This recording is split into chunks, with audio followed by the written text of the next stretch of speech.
everybody out that we could early on. After the first two crashes, when the planes hit the building, there was roughly about, I would say, an hour and 15 minutes between that and the point where the South Tower collapsed. Give or take. Yeah.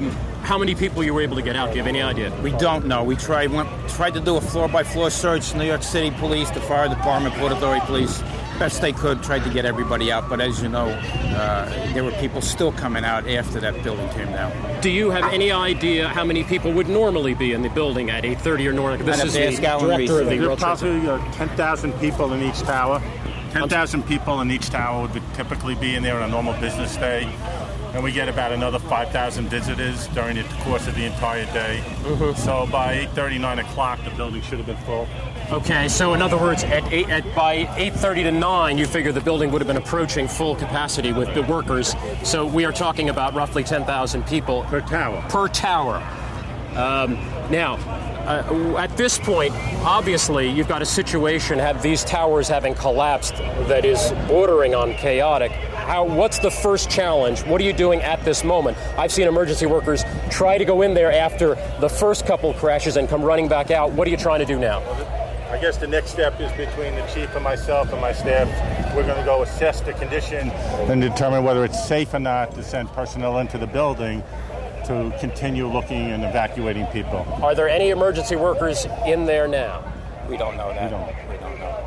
If they were in there now, presumably they would have been trapped in there from the earlier. It's possible. It's possible from what we saw happen there. Yeah, very much so. We were trapped ourselves in the building in the basement. We were the building collapsed when we came out of that. But yes, you were in the basement of the South Tower. No, we were in the basement of building 5, 6. Okay. Right, yeah. and I was in building 5. We had to dig our way out to get out. You dug your way out. What was that like? Scary, but I was a volunteer fireman for years, so you learn not to panic. Yeah. What was the one last thing? What do you do right now to try to get to those people? How long before you get to those people? We're going to have to wait and make the building safe. We have our engineers here, our law department here. We're going to make the building safe, then we're going to send in rescue teams. We're already breaking the men and women up into rescue teams, and they're ready to go once the building is declared safe of what's left. And how soon before they're back in there? We're going to try and do this right now, and I hope soon. Is any part of the building still standing down there? We can't really see. I can't see either. I can see what you see. I don't know. You don't even know how much of the building is left. No, that's where we're going now, to assess the condition. All right, so thank you very much. We understand you have emergency work to do. We appreciate it very much taking the time out. The latest report that we have at this point from those who are in charge of that building, speaking to the director of the World Trade Center and also to the chief of the Port Authority Police. They are at this point, as they said, just trying to put together a plan to go in there and just assess the damage. This sequence of extraordinary tragedies, this sequence of catastrophes, really, first the two crashes, and then in sequence, one tower of the building coming down, another tower of the building coming down. Obviously, the first order of business is to try to organize themselves and to go back in there in a way it doesn't endanger more emergency workers, because I can tell you, based on what I've seen, there have been a number of emergency workers who were put in harm's way this morning. They had to be, but the toll has to be extraordinary. Tom, we'll throw it back to you. Thank you very much, Pat Dawson. Those are the first numbers that we've had this morning. They think there were about 20,000 people in the two buildings at the time of the attack, to say nothing of the untold number of people on the streets or in nearby buildings who could also have suffered injuries or worse when the buildings did come down. This is tantamount to war. You're looking at the lower end of Manhattan. A plane has attacked the Pentagon this morning as well. There is a report of a hijacked plane that went down near Pittsburgh. NBC's Robert Hager is tracking all of this through the FAA for us. Robert? Well, there's some more information now on the one confirmed hijacking that we know of, and that was that American Airlines flight number 11. It was a 767, took off from Boston Logan this morning. It was to go to Los Angeles. American Airlines confirmed it was hijacked, and we have some first numbers on how many were on board. 58 passengers and a crew of 11, so 69 people on that flight. That's presumed to be one of the planes that went into one of the towers of the World Trade Center. The other planes that we know of, the other tower of the World Trade Center and the plane that went that crashed into the Pentagon area, those are unknown flights. The Pennsylvania crash, which is still not the FAA, but it's local authorities saying it, our affiliate in Pittsburgh has heard traffic on the radio scanners saying that it was a flight that originated in Chicago and was headed to Cleveland, but I'd caution that that sort of information coming off radio scanners is very, very sketchy and so very unreliable, but it's the first report off the scanners. Bob, an FBI spokesman is quoted as saying that there were 4 flights that were hijacked altogether. We know about American 11. I'm not going to mention the names of the carriers or the numbers on the others. Are you getting any kind of detail like that at the FAA? No, the FAA is not getting into that kind of detail, and a moment ago I said that they said there were several planes still in the air, and that was a report was coming to me while I was on the air, so I'm getting it secondhand, and now I understand what they were saying is that they had unaccounted flights, flights that were unaccounted for, so that could mean, in addition to the American Airlines Flight 11, the other planes that went into those other buildings. It does not necessarily imply that there are still planes in the air. A little more information. Canada has now shut all of its airports down, but it will leave the airports open to allow incoming planes that were bound for the U.S. and are now prohibited from landing at U.S. airports to divert into Canada. But otherwise, Canada is allowing no takeoffs, and it's not taking inbound flights from any other place other than planes that were bound for the U.S. Well, now we get word from American Airlines, Bob, just stay with us here for a moment, that it had 2 aircraft in this tragedy. Flight 11, a Boeing 767 with 81 passengers and 9 flight attendants and 2 pilots. Flight 77, they're saying, a Boeing 757 operating from Washington Dulles to L.A. with 58 passengers, 4 flight attendants, and 2 pilots. That's from Al Henkel, who's one of our guys in the Dallas area, from American Airlines. Yes, so now we know the identity of 2 of the flights involved in today's incidents. That leaves at least 1 more, and if the report of the crash in Pittsburgh is accurate, that leaves 2 more that we don't have identified yet, but it gives us those 2 that you mentioned. Well, it could have been both these planes could have been into the Twin Trade Towers, because it was plainly there were 2 airliners that went into the Twin Trade Towers up here, as we saw on the videotape of the crash. Okay, they say there's a bomb in the school here. I was told by firefighters. Pat Dawson, let's go to you in Lower Manhattan. You have a report of another bomb. All right, Tom, we've just been told we're being evacuated. You can see all the emergency workers walking north on the West Side Highway in New York. We've been told by firefighters here that there is a report of a bomb in this building. This is a school, a high school right here.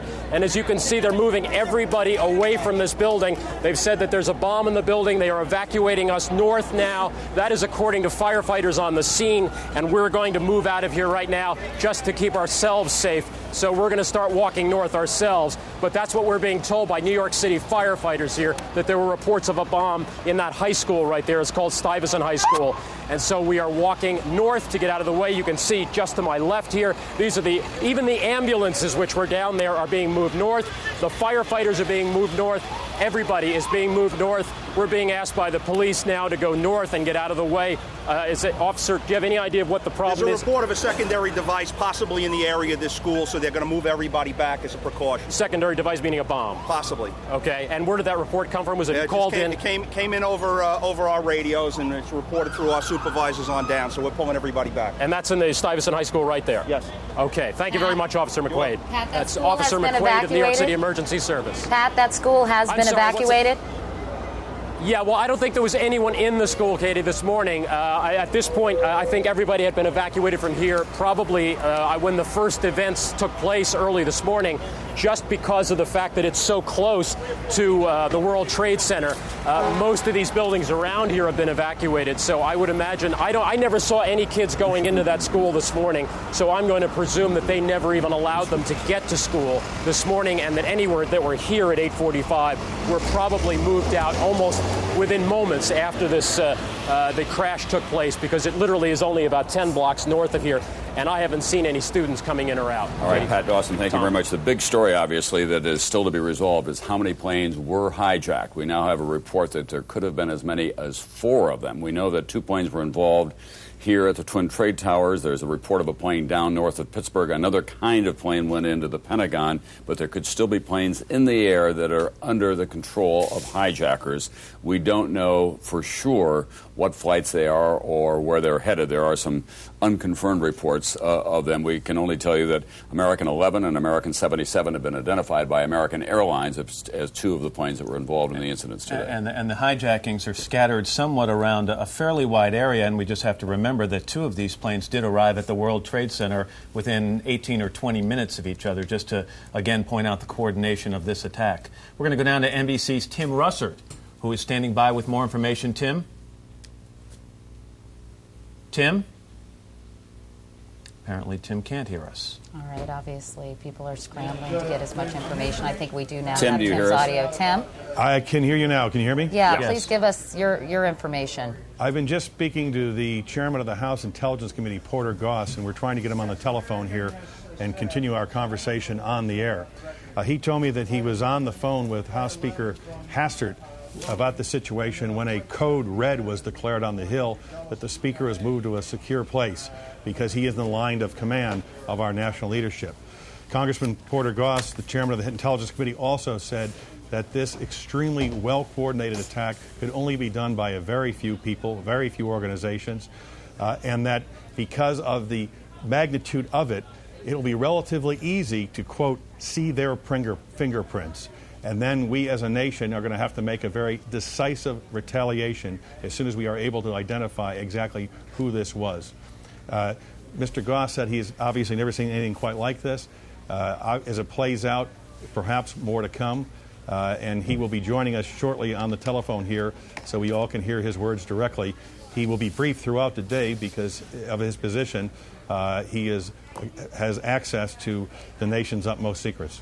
All right, Tim, obviously President Bush is on his way back to the nation's capital. Is it your understanding that he has arrived yet, or do you know his whereabouts at this point? Katie, I do not know that, but I do know that while the White House has been evacuated, the Situation Room continues. There are people in the White House doing their jobs, and so with the Pentagon.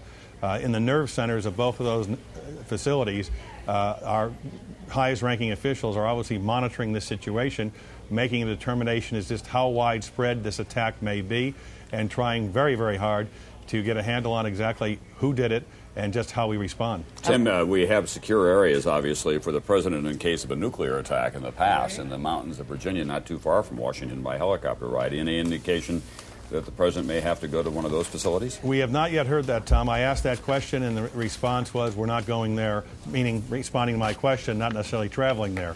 But they obviously are on the highest state of alert. They understand the magnitude of this. They understand that the American people now are going to be waiting and watching for a response from Washington other than what the president gave in Florida. As you might expect, even our most sophisticated communications 2001 era, it is still extremely difficult trying to get any kinds of information. The cell phones are down. Many of the hard lines are down. But I've been assured by people at the White House and at the Pentagon that, in fact, they are in touch with each other and have the situation is under control the best they can. But like all of us, they simply don't know yet who did this. Tim, you talked about Porter Goss. Obviously, the Capitol was evacuated along with other major monuments and major government buildings in Washington, D.C. Where are people, members of Congress, right now? Have they assembled anywhere, and what are they doing, and where are they? Katie, after the explosion at the World Trade Center, Congress convened, said a prayer, and then recessed. And many of the members headed home. And they were obviously going to look forward to a very difficult week in Washington dealing with the economy. I'm told Porter Goss is on the telephone now with me. Congressman, can you hear me? Congressman Goss, can you hear me? We'll continue to effort that, Katie. But most of the congressmen have now, and congresswomen have returned to their homes here in Washington because the building itself has been evacuated. The leadership of the Congress, as I mentioned, Speaker Hastert particularly, is in a secure place. and he will be in constant communication with the president and vice president, being the number third person in the hierarchy. All right, Tim Russert in Washington. Tim, thanks very much. And when you get Porter Goss on the phone, maybe you can give us some more information. Thanks, Tim. We'll be right back to you. All right, let's go now to MSNBC's Ashley Banfield, who's in Lower Manhattan, standing by with some people who were either inside those buildings or near the buildings when those planes hit. Ashley? Yeah, hi. I am just about between 5 and 10 blocks north of the actual site of where those two towers have come down. We're obviously having a bit of trouble right now maintaining our location because we just heard one more explosion. That's about the fourth one we've heard. The police are telling us they're either car bombs or they are simply cars that have overheated so much that they're exploding. But every time one of those happens, there's a flurry of activity.